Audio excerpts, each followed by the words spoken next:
Okay, so CNN, which used to be the most trusted name in news and now is just something that's sort of between Fox News and MSNBC, I'm not really sure anymore. They have brought back Crossfire, which is the worst of the partisan hackfest that we deal with endlessly in this country. You've got your two guys on the left and your two guys on the right, and they give you talking points and they yell at each other and they bring on guests and you know what everyone's thinking already, and they stick to party line. Okay, that's fine. But now it's gotten even worse, because Newt Gingrich, who's one of their hosts on the right, obviously, he no longer has to disclose when he's raising money for the very people that he's interviewing. So let's first look at a statement by CNN's EVP of Standards and Practices, Rick Davis. This is their original statement before the show launched. If Newt is helping fund a candidate and that candidate's on the show or being discussed on the show, of course he'll disclose that. Disclosure is important when it's relevant. Okay, I think we can all agree with that, that when the host of a show is raising money for someone he's interviewing, people should know about that. Maybe a little something on the bottom, maybe a little something to the camera. But no, they've actually changed their policy over at CNN, and he no longer has to. Let's take a look at the new policy. We are clarifying the policy and making it clear Newt Gingrich is not in violation.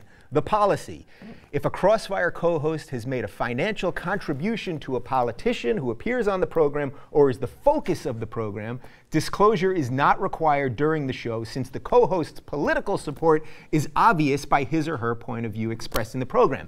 This is beyond bonkers ridiculous, because he is the host of a show, and occasionally Republicans don't always agree with Republicans, or Democrats don't always agree with Democrats, but they're basically telling you this show is so biased that we are just throwing all journalistic practices out the window.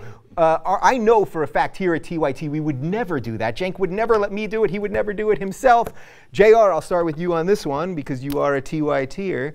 Isn't this exactly why we need independent news and online news and everything? That's the thing, and as basic as it is, there's been times when Cenk was interviewing someone, and he'd say, you know what, I'm going to tell you right now, I'm in favor of your candidacy, I'm in favor of your campaign, so let's put that out in the first place. And I'm sure he didn't give him any money because we don't have any money to give to any of these guys.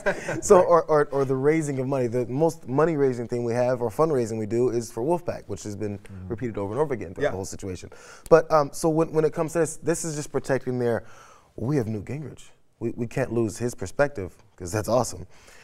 So we have to keep his perspective on the show, so we're willing to change everything we do because they feel they're being left behind. This all goes back to the battle they need to get the ratings up or to get ahead. As we were talking about before, it's the reason why the discourse in America is so low, because all we can think is Team Democrat, Team Republican, and when you have a show that completely exhibits it every day, it's like a basketball game every day between Team Democrat and Republican. They're thinking, well, we have one of the superstars, we have to keep him. We want to change everything for that, because if we don't, they feel they're going to fall apart. So is the problem here that because this is a daily show and it's inside the Beltway, and one of the hosts is a former presidential candidate who's been around forever, they'd have to put that little disclosure up constantly, right? Wouldn't that disclosure, if they were really going to show you who he's linked to and who they're all linked to, that disclosure would never go away? Yeah, it would be like pop-up video. Right. Just to totally date myself. No, that's the thing with Crossfire. Jeez, yeah. Oh, weepy. Reminiscent tear. Everybody loves pop-up video. That's okay. Yeah, the thing with Crossfire is that you know who gets hurt in Crossfire. It's always the innocent stuck in between, and they're a lot of bravado, a lot of shouting to make it interesting when there's no reason to shout for this portion of the topic. Yeah. Just trying to keep the old farts awake in their easy chairs. Wake up, Pops, we're talking about some... What? You know? What? Yeah, right. And it's become all it's a substanceless fluff now. Yeah. It seems like barking for barking's sake. Yeah. And though they'll cover a topic, they got that CNN standard, well, that's all we can do right now. Well, we'll have to leave it there. The Wolf Blitzer bailout. You know? Of course. Yeah.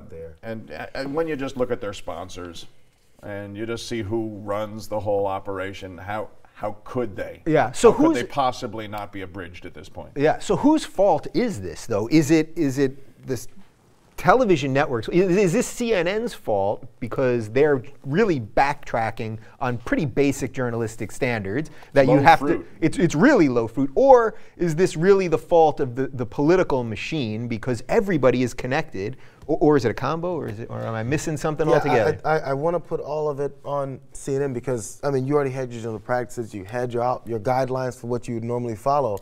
And I mean, at least I put it out there. I don't know how hard you had to scour to get this information about the change. Politico got it. I mean, it wasn't that hard. So they put it out there and basically thinking, well, we've run the gambit of all of our BS that we throw at Americans.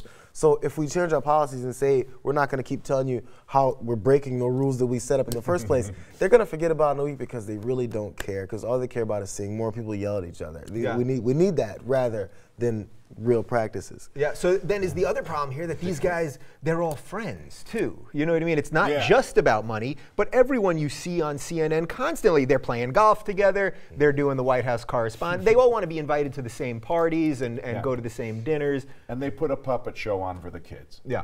Pretending they're on opposite sides, basically, you know. Yeah. You know, is that why the camera's so close to all their heads in Crossfire also? Because it actually looks like puppets? It's just two floating heads with that black background. It's like Team America, yeah. The picture came in my head of like, well, now I'm dating myself. When I still call it the WWF. I still do. I'm fine with that. Yeah. So when you know when the bad guy comes out in interviews with Gene Okerlund. Yeah. And he goes, I'm going to kick your ass. Just wait till I get out there.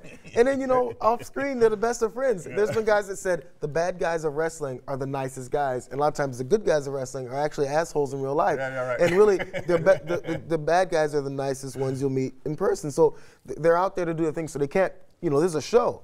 They can't go out there and disclose, well, you know, Triple H actually doesn't dislike The Rock. They just had dinner last night. Their kids get along great. No, you know, they can't tell me that.